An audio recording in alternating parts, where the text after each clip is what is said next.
অভাবী সংসারে ১ টাকা খরচ করতে ১০ বার চিন্তা করি। আজ জিনিস কিনে ঠকে গেলাম। আমার প্রিয় বন্ধুরা, তোমাদের সব্বাইকে জানাচ্ছি সুপ্রভাত। তোমরা সবাই কেমন আছো?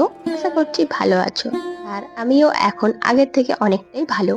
তো শরীর খারাপে কদিন ধরে ঠাকুরের পুজো করাই হয়নি।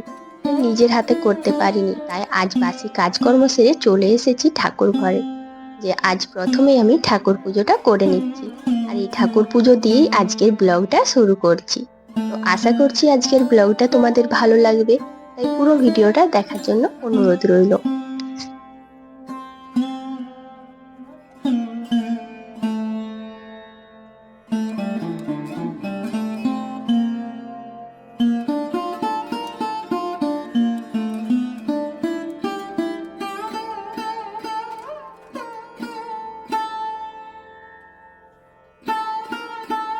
আমি মুনমুন, আজ আবারও নতুন একটা ভিডিও নিয়ে এসেছি। তো ভিডিওটা দেখো আর অবশ্যই কিন্তু কমেন্ট করে বলবে কেমন লাগছে। ভিডিও শুরু করার আগেই বড়দের জানাই প্রণাম, ছোটদের জন্য রইল অনেক অনেক ভালোবাসা। তো দেখো, সকালবেলায় কাজকর্ম করে পুজো দিয়ে চলে এসেছি জামা কাপড়গুলো মিলতে। আর এই যে কয়েকটা জামা কাপড় দেখছো না, এগুলো কিন্তু অনেকটা আগেই কেচেছিলাম। আর মানে স্নান করতে যাবার আগে। তো অনেকটাই শুকনো হয়ে গিয়েছে, তাই এক হাত দিয়ে মিলে দিচ্ছি। মানে এত গরম পড়েছে, জামা কাপড়গুলো অনেক সকালে কেচেছিলাম বলে বালতির মধ্যেই জলটা শুকনো হয়ে গিয়েছে। আর এদিকে আমার নাইটিটা মিলে দিচ্ছি।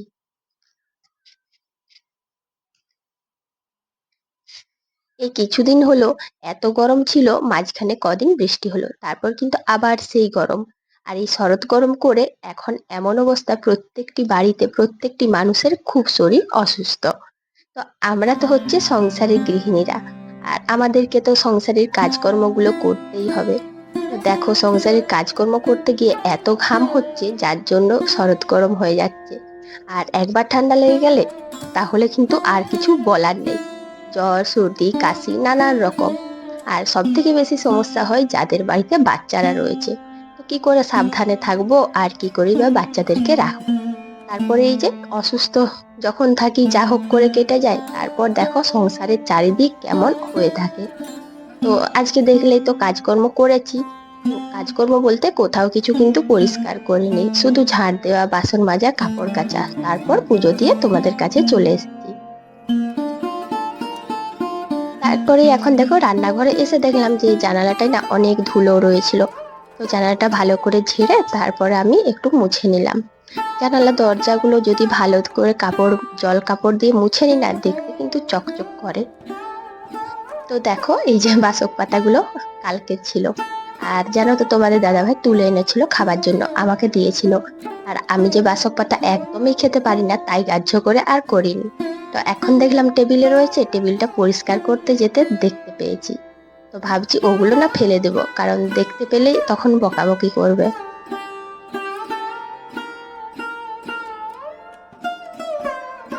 রান্নাঘরে এসেই এই যে টেবিল, মিক্সেপের ওপর বা রান্নার কৌটো, জল যে জায়গায় থাকে জল, আমের জায়গায় আম, যেখানে সমস্ত জিনিসপত্র রয়েছে সবগুলো একবার ভালো করে গুছিয়ে নিলে পুরো ঘরটা খুব সুন্দর পরিষ্কার থাকে।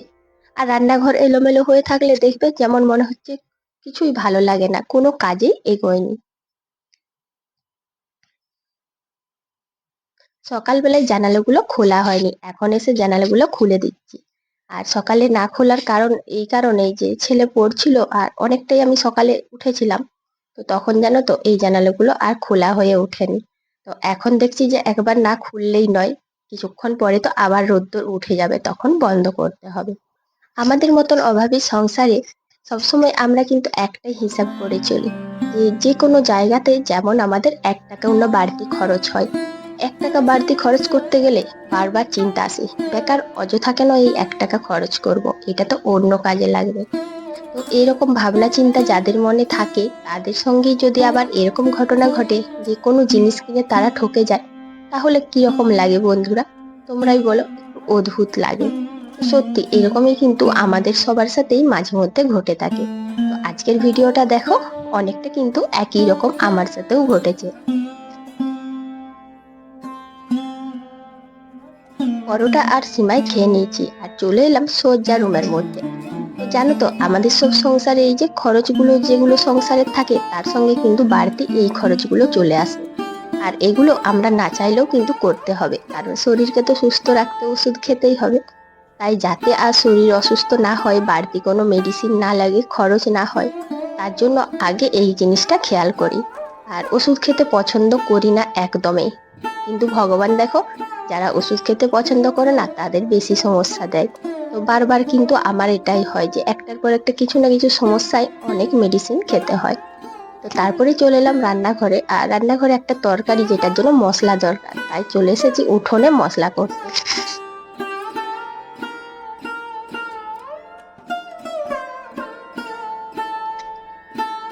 তো বন্ধুরা দেখো, এই যে মশলা করছিলাম এই জিনিসটার জন্য, এই যে আজকে করব মাছের ঝোল। আর মাছের পাতলা পাতলা ঝোল করব, তাই মশলাটা একটু করে নিয়েছি। আর ওদিকে দেখলেই তো যে আমি কুঁদরি আলু ভাজা করেছি। তো জানো তো বন্ধুরা, আমার ভয়েসটা কিন্তু একদমই ভালো লাগবে না তোমাদের, আমি নিজেও বুঝতে পারছি, কিন্তু প্লিজ সবাই একটু মানিয়ে গুছিয়ে নিও আর ভিডিওটা দেখো। এই যে মাছের মধ্যে এই জিনিসটা ছিল, ওটা যদি থাকতো মাছ ভাজার সময় কিন্তু ছিটকে আসতো।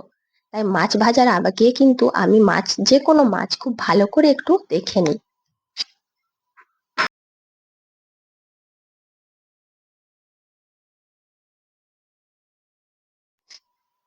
তো দেখো বন্ধুরা, এদিকে কিন্তু একটু উচ্ছে ছিল, তো সেই উচ্ছেটার সঙ্গে একটু আলু মিশিয়ে দিয়েছি।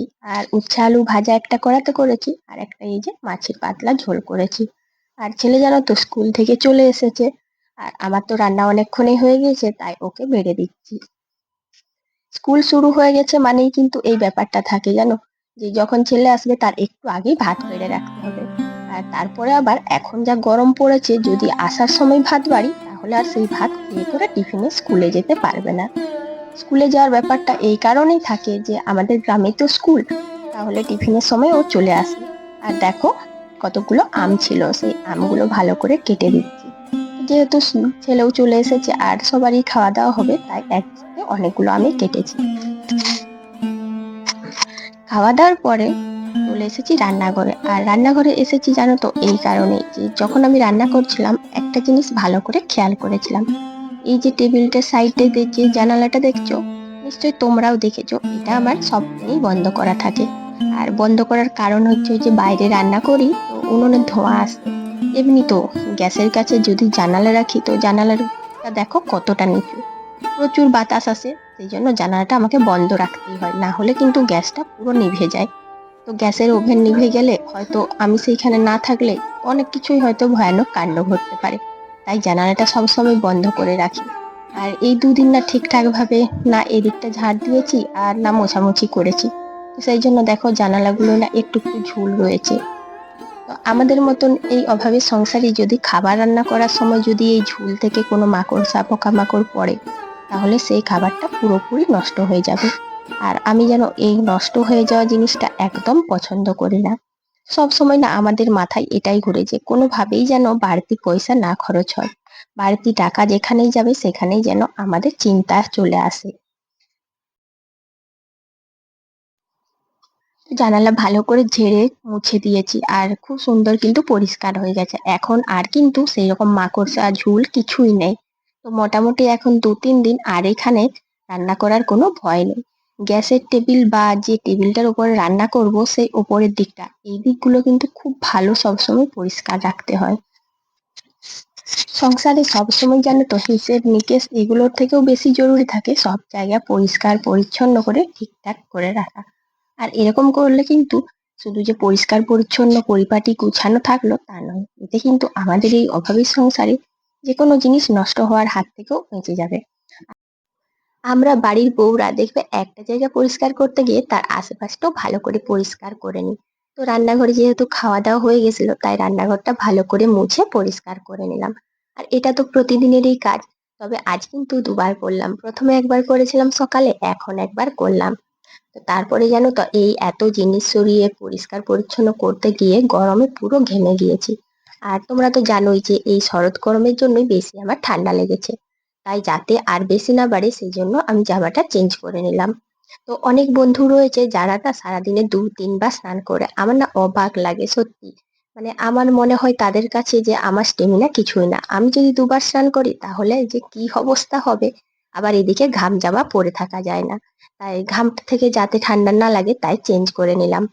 আর এদিকে দেখো এসে করে রুমের মধ্যে মানে এত গরম লাগছে, একটু হাওয়া খেতে এসে দেখি বিছানার কি বেহাল অবস্থা। তো বিছানাটা ঠিক করতে এসে না প্রতিদিনই আমাকে এরকম অবস্থার মধ্যে পড়তে হয়। আর তোমরা তো জানোই যে এই যে তোশকটা রয়েছে এটা কিন্তু আমার পালঙ্ক থেকে ২ সাইডে অনেকটাই বেড়ে থাকে। তার জন্য জানো তো যখনই আমি গুছিয়ে রাখি তারপরে যেই বসি না কেন ছোট বড় মানে পালঙ্কর চাদরটা খুলে যায়। আর এরকম ঝুলে থাকতে থাকতে না বিছানাটা দেখতেও বাজে লাগে, তাই যতবার পারি বিছানাটাকে ভালো করে পরিপাটি করে টেনে টেনে গুছিয়ে নিই। তো জানো তো বন্ধুরা, আমাদের এই গরিবের সংসারে, অভাবের সংসারে সবসময় আমরা চাই কি জানো তো, যাতে ১ টাকাও বাড়তি না খরচ হয়। ১ টাকা খরচ করতে গেলে মনে হয় ভাবনা চিন্তা হাজার রকম আসে। মানে কি করে খরচ হবে বা মানে কেন এতটা করব, এইসব চিন্তাধারাগুলো। আর সেই সংসারে যদি আমরা কোনো জিনিস কিনি আবার সেটা যদি দামি হয়, তারপর না মনের মধ্যে এটাই থাকে যে এই জিনিসটা কিনে ঠকে গেলাম না তো, বা এই জিনিসটা খারাপ হবে না তো। তো সেটাই ঘটেছে আজ আমাদের সাথে। তো দেখো এই যে জিনিসটা এটা হচ্ছে মিক্সার গ্রাইন্ডার, তো সবার বাড়িতেই রয়েছে, সবাই এটাকে চেনো। আর আমাদেরও রয়েছে, তবে সেটা কিন্তু প্রায়ই খারাপই বলা যেতে পারে, ঠিকঠাক কোনো কাজ হয় না। আর এটা যখন আমি অসুস্থ ছিলাম ২ দিন আগে, তখন তোমাদের দাদাভাই কিনেছে।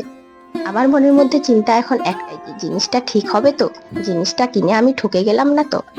আর তোমাদের দাদাভাই জানো তো এই গ্রাইন্ডারটা কিনেছে এই কারণে যে বাড়িটা তো প্রায় নষ্টর মতো নেই।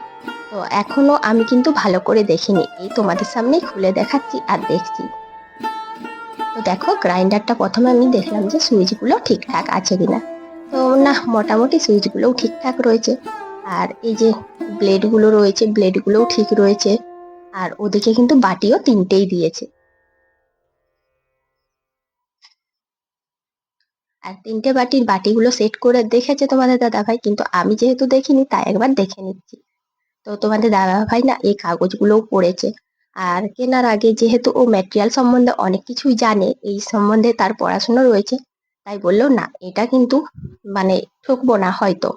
তো তারপরেও জানি না কেন আমার মনের মধ্যে সন্দেহ রয়েছে। তো দামটা দেখো, দামটা কাগজের মধ্যে দেখলাম ৪,৯০০ কত টাকা, ঠিকঠাক মনে পড়ছে না। তো আমি তো অবাক হয়ে গেলাম, একটা মিক্সার গ্রাইন্ডার, যদিও বা এই কোম্পানির যে নামটা আছে সেটা কিন্তু খুব ভালো।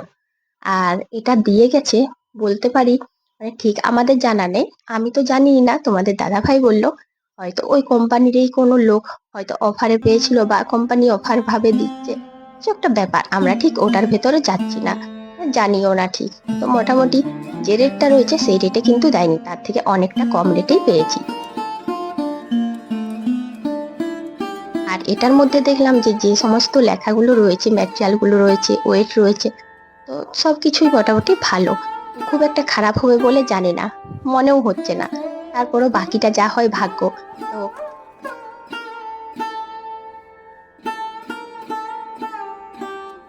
সবসময় সব জিনিস যে ভালো হবে বা সবসময় সব জিনিস কিনে যে ঠকে যাব এমনটা কিন্তু হয় না। অনেক সময় আমরা কম দামে ভালো জিনিসও পাই। আর এটাও মনে হচ্ছে তাই। তারপর জানি না, বলতে পারছি না। তো তোমাদের কেমন লাগছে যে এটা অনেকটা কম দামেই পেয়েছি। আর কোম্পানিও কিন্তু ভালো। তো বন্ধুরা, আজকের এই ছোট্ট ব্লগটা তোমাদের কেমন লাগলো অবশ্যই কমেন্ট করে জানাবে। আর আমার চ্যানেলে যারা নতুন এসেছো তারাও কিন্তু একটু পাশে থেকো, কমেন্ট করে জানিও যে আজকের ব্লগটা কেমন লাগলো। তো গ্রাইন্ডারের বাটিতে ব্লেডগুলো কিন্তু বেশ ধার ছিল, তাই দেখো আর নাড়ানাড়ি করলাম না, রেখে দিলাম। এখন আমি কিন্তু প্যাকেট করে রেখে দেবো। তো বন্ধুরা, আজ এখানে শেষ করছি, কাল আবার দেখা হবে।